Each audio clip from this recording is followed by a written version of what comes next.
Hello tout le monde, j'espère que vous allez bien. On se retrouve aujourd'hui en voix on pour une nouvelle vidéo, une nouvelle vidéo dans le thème du budget.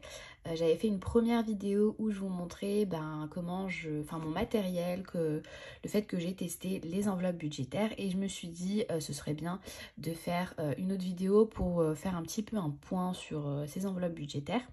Donc on se retrouve avec le bilan du mois de mai. Donc on va voir ensemble combien j'ai pu épargner, si j'ai pu faire des économies ou pas. Et on va aussi à la fin remplir donc mes enveloppes pour le mois de juin. Donc on va commencer, je vais juste mettre ça ici pour me faire un petit peu de place. Alors, donc on se retrouve avec je vous mettrai le lien de la vidéo où je vous parle du coup de tout mon matériel, enfin mes petites enveloppes, où est-ce que je les ai achetées. Comme ça, vous pourrez les retrouver si jamais vous êtes intéressé. Donc au niveau de l'alimentaire, alors ce mois, j'avoue que contrairement au mois précédent où en fait je fais, comme je vous ai dit, moi je fais les courses une fois dans le mois. C'est vrai que là j'ai fait pas mal de courses, enfin j'ai fait pas mal d'allers-retours ce mois de mai. Du fait qu'il y ait pas mal de jours fériés, c'est vrai qu'on a plus de possibilités de pouvoir sortir et de pouvoir acheter quelques bricoles. Mais bizarrement, j'ai fait plus d'économies que les mois suivants. Alors je garde toujours les tickets. Donc j'ai quand même 110 € et quelques pièces. Donc on va compter après, à la fin. Voilà. Donc juste pour vous montrer un peu, vu que je note tout le suivi au niveau des courses alimentaires. Voilà, donc j'ai été, vous voyez, quand même j'ai fait pas mal de passages dans les différents supermarché. Donc j'ai été à Lidl, à Carrefour, je suis repartie à Lidl et repartie à Carrefour. C'est vrai que je sais pas pourquoi, en fait, le jour où j'étais partie en fait à Carrefour, il n'y avait pas tout, il manquait plein de choses. D'ailleurs, vous voyez dans ma vidéo retour de course, il y a plein de choses que j'ai pas pu me procurer, donc j'ai dû repartir encore une fois, refaire des courses, donc c'était un peu relou. Donc voilà, d'où mes allées et venues. Et au final, il me reste normalement 116,97 € dans cette enveloppe, pardon. Peut-être qu'il m'en reste un peu plus parce que des fois je fais l'appoint avec mon porte-monnaie perso. Mais normalement on doit être à ces alentours là quoi. Donc voilà, au niveau de l'hygiène et de l'entretien, si je regarde bien, il me reste, donc j'avais payé chez Lidl 9,97 € et il me reste normalement 20,03 €. Donc c'est ce que je vois a priori dans mon enveloppe. Si j'embarque l'argent avec le ticket, ça va le faire. Voilà. Et au niveau de la maison, donc j'avais un budget de... Où est-ce que c'est? Oui. De 40 €. J'avais fait 40 € dans mon enveloppe et j'en ai utilisé 20,80 €. Là par exemple c'est l'exemple parfait où en fait les 80 centimes pour faire l'appoint, je les ai piochés en fait dans mon... J'ai encore plein de pièces en fait dans mon porte-monnaie perso et du coup je les ai utilisées pour pouvoir faire l'appoint et ne pas casser un billet entre guillemets. Et en fait oui, donc j'étais partie à Action pour acheter des petits bacs de rangement pour le bureau. Donc voilà où sont partis les 20 €. Voilà pour du coup ce que j'ai, ce qui me reste dans mon petit... alors attendez, j'allais dire il me reste... j'allais dire il me reste de l'argent. Ben non, en fait c'est juste le truc qui bouge. Non, non, tu n'as plus d'argent à ce niveau-là. Donc c'est déjà une belle somme, donc je pense qu'on va compter déjà ce qui nous reste comme ça. On va faire... Je vais le noter dans mon tracker. Donc là on a 100, 120, 140, 150. 150 et les pièces du coup je vais les compter. 4, 6. Hop. Donc là on a 2, 4, 6, 8, 10. Hop. Donc là on a 2, 3, 4, 5, 5. Donc on a 2, 4, 6, 7. Donc ça fait... et 3 centimes. Ok. Donc ça nous fait 157 et 3 centimes, si je ne m'abuse. Donc je vais le noter tout de suite dans... j'avais fait un petit tracker économique, je n'avais jamais encore rempli parce que du coup, vu que j'avais un petit peu arrêté le système, que je notais plus rien. Donc là, c'est l'occasion de noter. Si je retrouve mon feutre. Donc ça nous fait, on est au mois de mai, 157 € et 3 centimes. Donc c'est plutôt pas mal. Je vais pouvoir en fait les dispatcher dans mes différents projets. Donc je vais voir où est-ce que je vais les dispatcher exactement. Je sais pas encore. Je verrai avec vous tout à l'heure. Du coup, ce qu'on va faire, c'est que on va remplir ensemble, juste pour me débarrasser des petites pièces. Je vais remplir les défis. Sachant que j'ai retrouvé également de l'argent, de la monnaie, lorsque j'ai fait mon rangement, le rangement de mon entrée. J'ai retrouvé énormément de pièces de monnaie dans les poches. Autant vous dire que ça a été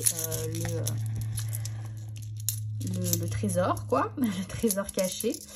Donc je vais pouvoir en fait les réutiliser aussi et les mettre dans mes défis pour pouvoir avancer dans ces petits défis. Donc voilà. Alors c'est parti. Donc au niveau des 1 centime.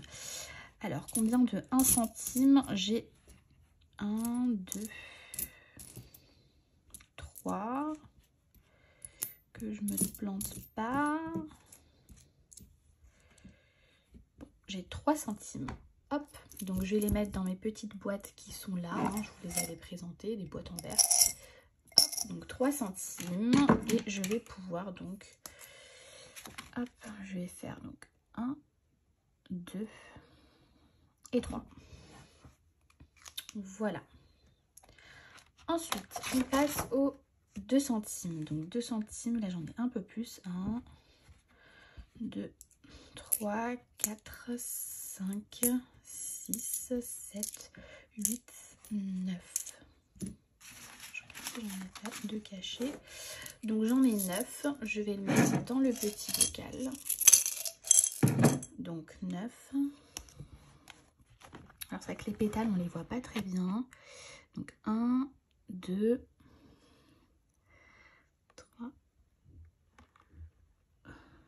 4, 5, 6, 7, 8 et 9. Donc là, je suis déjà à 1 € dans mon défi des 2 centimes. 1 € et 2 centimes. Les 5 centimes, il m'en reste un. Je vais pouvoir le mettre dans son petit bocal et faire un petit rond. Voilà. Et ensuite, les défis des 200 €. Alors, défi des 200 €. Combien a-t-on? 2, 4, 6, 8, 10, 12, 12,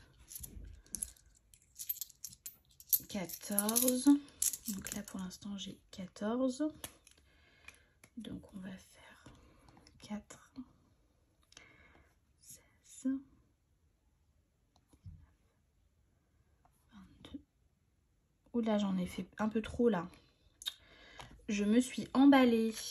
16. J'ai 14. Pourquoi j'ai fait tout ça? Je me suis emballée.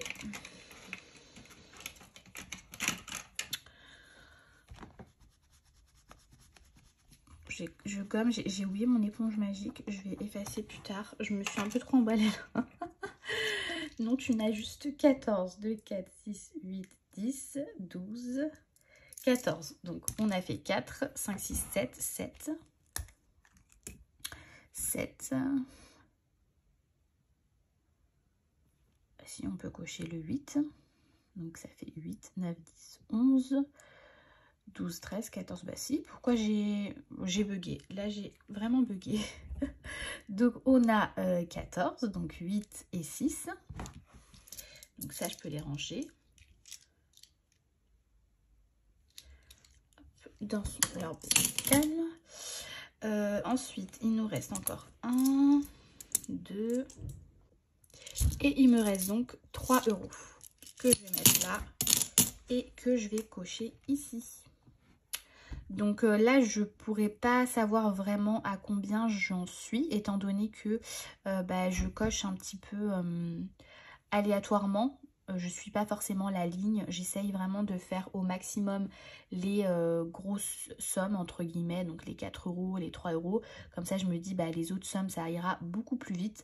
Mais franchement, il me reste vraiment pas beaucoup de cases avant d'arriver à la fin des 200 €. Donc ça, c'est plutôt vraiment cool.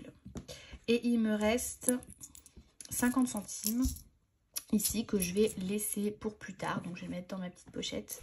Je vais les laisser pour remplir le mois prochain, lorsque j'aurai d'autres monnaies. Ensuite, au niveau des défis des 5 €, je pense que je vais mettre à l'intérieur, parce que là je pense que je vais utiliser 150 € pour dispatcher, et les billets de 10 €. Je pense que je vais le mettre dans le défi des 5 € parce que ça fait très longtemps que je ne l'ai pas continué. Donc voilà. Et alors, les 150 €, où est-ce que je vais les mettre? Très bonne question. Je pense que ce sera par rapport à nos projets de l'année prochaine. Donc je pense que je vais le mettre dans le projet. Je vais le mettre dans le projet pour l'Aïd de l'année prochaine. Donc il faut que je crée, en fait, j'ai pas encore créé l'enveloppe.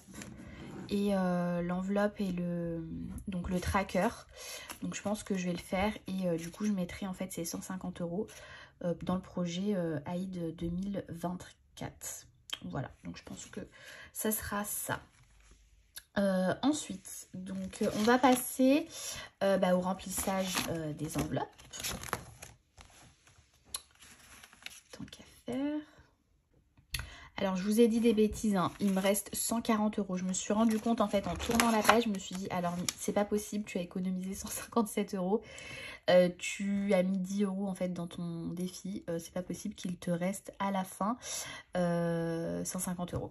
Donc non, c'est bien 140 € que je vais mettre dans le budget, enfin dans le projet Aïd 2024. Alors ici, donc dans courses alimentaires, pareil. Donc je vais effacer tout ça après, hein. Je vous épargne en fait de ça pour cette fois. Hop, donc on a 320 €.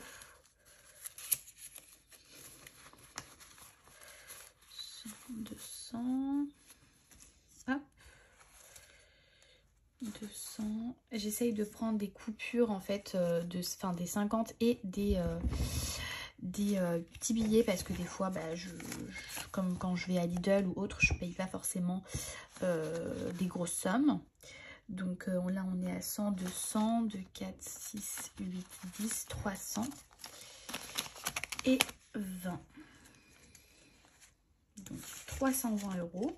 Donc nous c'est pour le mois, vraiment, c'est vraiment pas pour la semaine. Moi je fais pas les courses à la semaine, je fais vraiment au mois, sachant que du coup j'ai un chat, l'alimentation rentre dedans, donc ça coûte assez cher. Et puis avec la flambée des prix, j'avoue que voilà, le budget est on le respecte. Moi je veux juste pas qu'on puisse piocher, je préfère prévoir plus et me dire au moins je reste dans ce budget là, que prévoir moins et devoir piocher à chaque fois, et voilà. Donc voilà pour les courses. L'hygiène et entretien, donc pareil, là on a un budget de 30 €. Hop, donc on va mettre 30 € dedans. Je vais mettre ensuite, enfin pas tout de suite là, mais je les mettrai plus tard dans mon petit porte-monnaie que vous avez vu tout à l'heure, là, celui-là. Alors, le vétérinaire, donc on a 185 € dedans. Donc, je pense qu'on va s'arrêter à 200 € et pas remettre en fait à chaque fois parce que je trouve que... Enfin, je sais pas jusqu'à où on va aller. Je me dis que si jamais en fait on a un pépin, de toute manière, parce qu'on a déjà eu des petits soucis avec le vétérinaire, enfin avec notre chat qui a eu des problèmes, qui a dû se faire opérer au tout début. Et du coup, je me dis que si jamais en fait on doit verser une grosse somme, c'est pas forcément cette enveloppe qui va nous servir, mais plus fonds d'urgence. Donc je pense qu'on va s'arrêter à 200 € et du coup on essaiera toujours d'atteindre cette somme. Et si vraiment jamais on a besoin d'une grosse somme, on prendra dans fonds d'urgence. Donc là pour l'instant, on va mettre les 30 €. Je remplirai tout ça après, comme je vous l'ai dit. Voilà. La voiture, donc moi je continue à mettre 30 €, enfin là on va continuer tous les mois à mettre 30 €, enfin on va pas s'arrêter à une somme parce que là pour le coup l'enveloppe était faite pour si jamais en fait il y a un souci avec la voiture ou on doit payer des frais comme le contrôle technique par exemple. Mais vu qu'on a pour projet, alors pas immédiat, c'est pas urgent, mais de changer de voiture, en fait ça nous servira de base pour pouvoir du coup payer la voiture. Donc voilà, donc ici 30 €. Par contre, je n'ai plus trop de billets de 30 €. Donc qu'est-ce qu'on va faire? On va essayer de faire des échanges. Là j'ai 30. Où est-ce que je peux piocher? 30. On n'a pas le choix, hein. On va piocher là-dedans. 2, 4, 5, 50. 50. En fait, quand il a sorti l'argent, on a sorti plus de billets de 30 que de billets, enfin de billets de 50 que de billets de petites coupures. Voilà, donc là on a mis 30. Voilà. Fonds de secours, pareil, on va s'arrêter à 1000 €. C'est vrai qu'on s'est posé la question avec mon mari jusqu'où en fait on irait parce qu'on va pas continuer indéfiniment à mettre ici parce que en fait c'est de l'argent qu'on peut pas mettre dans d'autres projets ou qu'on peut pas mettre autre part. Donc on s'est dit on s'arrête à 1000 €. Je trouve que c'est une bonne somme si jamais en fait il y a quelque chose. Donc voilà, donc là on est à 750 ou peut-être un peu moins. Parce qu'en fait je note sur une autre enveloppe, non on est à 750 pardon, et donc voilà, donc on va mettre 50 € chacun, donc on a hop 100 € dedans. Du coup, en fait, l'argent qui était censé venir dans les fonds de secours, enfin l'argent que j'ai en plus, en fait, c'est de l'argent dans fonds de secours parce que il me semblait bien, du coup, on avait pioché dans cette enveloppe-là parce qu'on est parti à la foire du trône. Et du coup, il nous fallait quand même, vu qu'on n'a pas d'enveloppe loisir, ça c'est vrai que faudra que je fasse un point sur les enveloppes parce que du coup, il y a des enveloppes, je trouve, qui nous manquent comme loisir, par exemple. Et du coup, on a dû piocher quelque part et on a pioché dans fonds d'urgence, dans les fonds de secours. Donc en fait, on a retiré l'argent qu'on avait pioché pour remettre dans cette enveloppe-là. Donc je vais remettre ici. Hop. Voilà.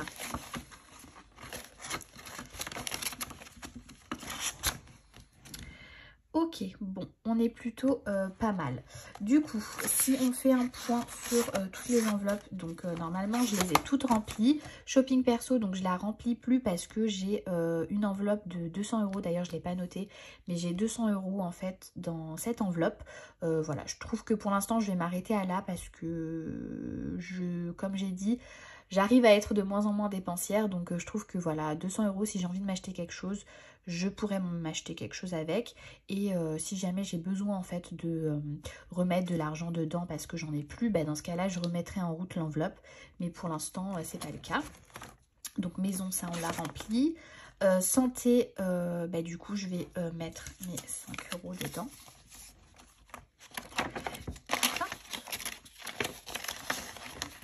Voilà, donc il me restait que cette enveloppe.